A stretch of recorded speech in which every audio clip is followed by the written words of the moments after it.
Hey guys, thanks for watching Retro Tech Toys.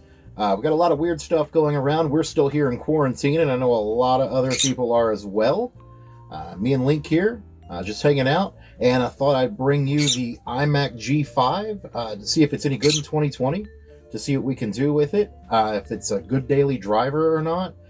You can get them pretty cheap. I got mine for free from a certified Mac tech that I happen to know who was just getting rid of a lot of computers. I got this one. I got a bunch of Intel White iMacs. I got a lot of cool stuff. So I wanted to take this one and kind of put it through its paces and see if it's any good and see if it'd be a great daily driver for 2020. And I'm excited about it, so let's get started.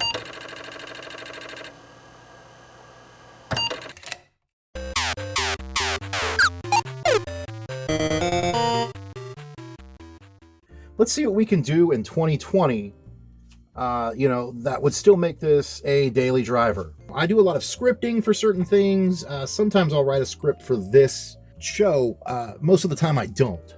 But I do write books and I write technical articles and things like that on the side. A big part of the gig economy there. So right off, I need stuff that's going to be good with word processing and PowerPoints and all that sort of thing. And we've got a version of Keynotes that works fine. And we've got Pages, which works fine. You can get an old version of iWork, and you should have, pages, numbers, all that good stuff on there. We do have Adobe Photoshop CS4, and we've got Scrivener, which is a really cool program I'll show you guys later. We still have mail. Your mail should work. One cool thing I found out about these old G4 Macs is that you can still connect to the Apple servers and get whatever updates are available for them, which is really cool because, in a lot of cases, you wouldn't be able to do that anymore. All right, so to show you the specs, I've got a 2 gigahertz PowerPC G5 with 1.5 gigs of DDR-SD RAM. That is the max for RAM on the computer, is 1.5 gigabytes. It's a pretty beastly G5 for an iMac. It's a PowerMac 8.2. And we've got a G5 processor. That's a 1-core processor, 2 gigahertz. We've got 512 kilobytes of L2 cache. We've got 1.5 gigs of RAM. Bus speed is 667 megahertz. As far as graphics, we've got 128 megabyte AGP ATI Radeon 9600 and all that good stuff. So that's what we're rocking in terms of specs on the computer. And also, as you can see, I do have Bluetooth, and this thing does have an airport card installed that does not work that well. So as far as optical drive, I've got a DVD-R in there made by Mitchitsa, and here is my hard drive. I've got a 1 terabyte hard drive in this sucker, so it's pretty awesome. So you've heard it here first. You've got a 2 gigahertz PowerPC G5 processor, 1.5 gigs of RAM, and I have 128 megabyte AGP graphics card, and we've got a 1 terabyte hard drive. It's not a solid state, it's just a typical SATA hard drive. What do we want to do in 2020? Clearly you're going to want to surf the internet. Now you're going to want to use 10.4 Fox. Safari does not work that well. And I've got PowerPC App Store on here as well. I covered that in a previous video. This is a third-party app store that gives you access to whatever apps have been uploaded to it. And you get a lot of good stuff on here. I'd stay away from Clean My Mac. You do not need to do that. But you got a lot of great stuff on here. You can get a version of uTorrent, BitTorrent. You can get Evernote, and you get Coda, and you get FileZilla, OpenOffice, LibreOffice, NeoOffice, AppleWorks, Microsoft Office. And there's all the iLive versions, and it'll show you where to get them if you can't get it through the App Store here. So you've got plenty of apps here. And you can get Audacity and iTunes and Spotify. I haven't tested Spotify. I'm not sure if it still works, to be completely honest. I don't have a Spotify account. I use other services for my music. So let's go ahead and quit out of that. All right, now basically I have a third-party Wi-Fi card installed on this computer, but it runs really slow. And I was having issues with the airport card, but I finally got it connected. So I'd like to see if the airport card works out better than the Wi-Fi card that I have, because it's just a USB dongle. It's not very good. So let's check it out. And let's click on my channel and see what happens. Can you actually watch YouTube on this thing, I wonder? I haven't tried it on this one. I've tried it on others. I don't remember if I've ever tried it on this one. But, you know, that's all the more reason to try it. Now, it looks like it's having some trouble loading up YouTube. Let's see if it can actually do it. And I'm happy. Oh, there it goes. Look at that. And I'd also like to say that I passed 200 subscribers the other day. I'm actually at 215 now. So I really thank everybody for that. Thank you so much. And, you know, keep liking and subscribing if you enjoy the content. And I'm really, really excited about that. Thank you. All right, let's see what we can do on my last video where I was showing US DOS on the Apple II. It looks like it's struggling hard. Let's see if we can turn down the quality. I mean, I can get volume. But yeah, we've got it set on 360p. Let's see if we can knock it down a little lower than that. All right, so we got it on 144p. And you're really just going to have a bad time with YouTube. You can surf the site, but it just has horrible problems. You could probably download the videos and play them. I've not tried that. But you can kind of watch YouTube, but I don't recommend it. But let's get away from YouTube. I know I always check that.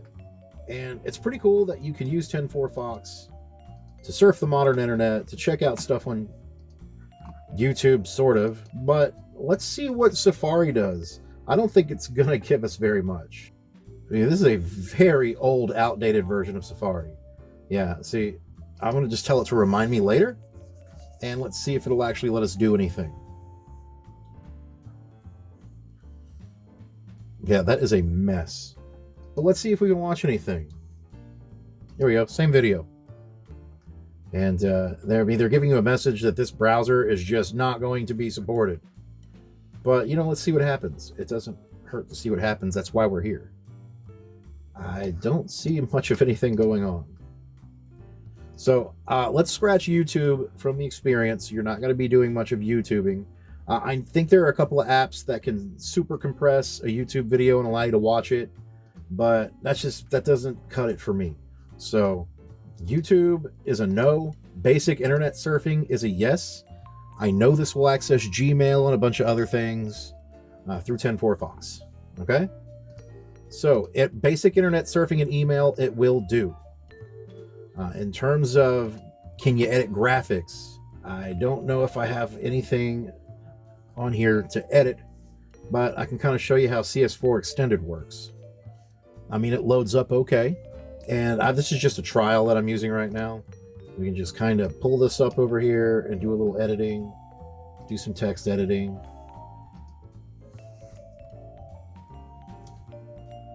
And you know, it's not slow. It's pretty snappy with it.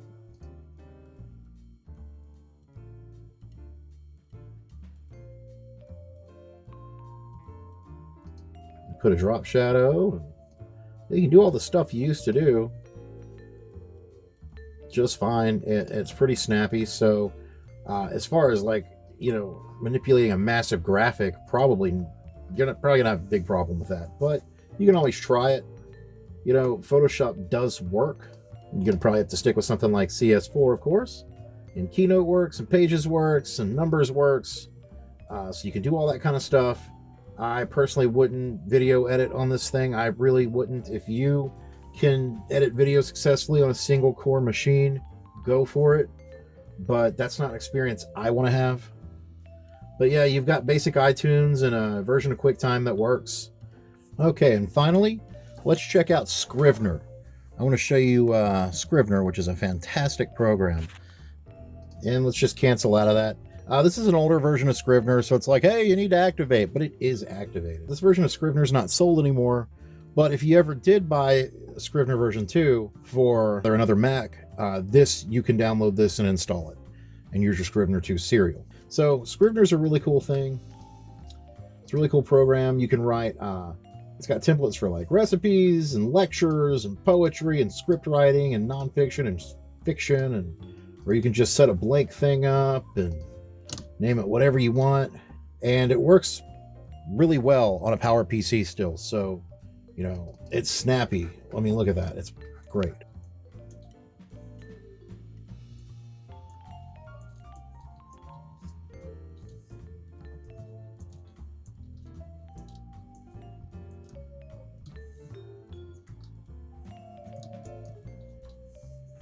So yeah, it works great. You can have, you know, a really big text file and you can work, you can edit, and you can export it to all sorts of different files like RTFs and doc files and all that good stuff.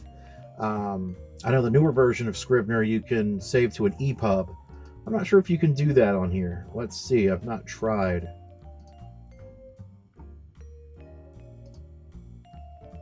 Yeah, this one doesn't let you export to an EPUB, which is an ebook format for like uploading to Amazon if you were a self-publisher like I am.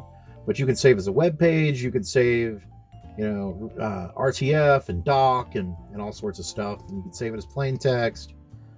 Scrivener's a great program and it works really well. So that's pretty much it. And I showed you some games that you can play on the G4, so you can do the same light gaming on a G5. I showed you that in a previous video. All right, so that was the iMac G5, and it works okay. Would it be a good computer for you to use in 2020? I don't think so. I don't think so at all, unless it was something that you just wanted to play around with. If you wanted to learn Mac OS, that would be great. If you wanted a really cheap Mac to play with, it's fine. If you want to do basic internet surfing and email, maybe edit a couple of text documents, do a spreadsheet, it's fine for that stuff. You're not going to be watching a lot of videos on it. You're not going to be doing a lot of sound editing on it. You're not going to be doing a lot of video editing on it, you know, unless you know some kind of miracle magic that I don't. But that's pretty much it. Would I recommend it for a daily driver in 2020? Not really. It's fun to play around with. It's got some usage that you could get out of it, but it's not something that I would say, hey, this is my main computer in 2020. Probably not. And that's all I've got for today. I really thank you guys for stopping by. Thank you again so much for getting me past 200 subscribers. I got a lot of cool stuff coming up soon. And Link and I both thank you very much for watching Retro Tech Toys, and we will see you next time.